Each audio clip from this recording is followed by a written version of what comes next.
Hi, Haven soccer fans. Patrick Long here from the LHU men's soccer office. I hope you're doing well.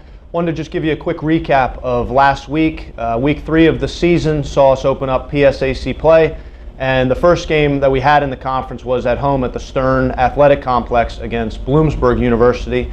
Bloomsburg entered the game with a pretty tough schedule thus far, so we knew it was going to be a game in which we were going to be tested quite a bit, and they also knocked us out of the PSAC quarterfinals last year in a double overtime game. So there was not much motivation needed in terms of getting the guys up for the game. Halftime came and it was 0-0. It was quite a cagey match. And then at halftime, we kind of came out flying. Scored 2 goals quickly. Troy Amsbacher got us going about a minute and a half into the second half. And then he assisted Brian Flatter, freshman from Frederick, Maryland, on the second goal, which proved to be the game winner. Bloom got one back late. 3 points for Lock Haven, very important 3 points. Anytime you can get points, you'll take them. But it was nice to open the home slate of the conference with a win. The Stern Athletic Complex, that was the first PSAC game that was hosted there. So off to a good start. Our next trip took us to Gannon University up in Erie, Pennsylvania. All kinds of weather issues caused the women's game to get postponed. Our kickoff time was pushed back an hour and 15 minutes. And once again, the guys showed great mental toughness. And they really showed what it takes to be prepared for anything that's thrown our way. We came out, and once again, Troy Amsbacher received a great ball from Tyler Shoemaker, and it was actually a little homecoming for him. He's from Erie. Tyler found Troy. Troy beat a defender, cut the ball back, and really finished nicely 30 yards out over top of the keeper into the top corner. So we're up 1-0 at halftime.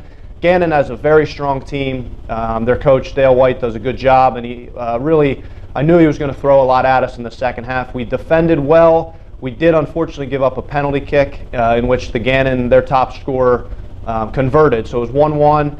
And we had a few chances as regulation finished, but they probably had the majority of the play. And like I said, I give them a lot of credit. They're a quality team.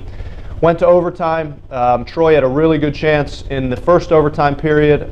Troy Tarasak came up with some big saves to keep us in the match. Our defenders did quite well. And then in the second overtime, at this point as a coach, I was starting to think to myself, leaving Erie with a point, a draw, I'd be pleased. And started looking to make some substitutions. And sure enough, a clearance found the Gannon defender. He was a bit too casual, I would say, and Troy took the ball off of him. The keeper was off his line, and he kind of lifted the ball over the goalkeeper from about 30 yards out for the game winner. The women's team was right there, and where Troy scored the goal and celebrated, it was a golden goal, meaning the game had finished at that point. 2-1 win in double overtime for the Haven. Made the 4-hour bus ride home, pulling into LHU at 4:15 in the morning. The 3 points on the road made that late night enjoyable, to say the least. So very pleased with the 6 points from last week. We have a tough schedule this week coming up. Shippensburg at home, 4 p.m. on Wednesday at the Stern Athletic Complex.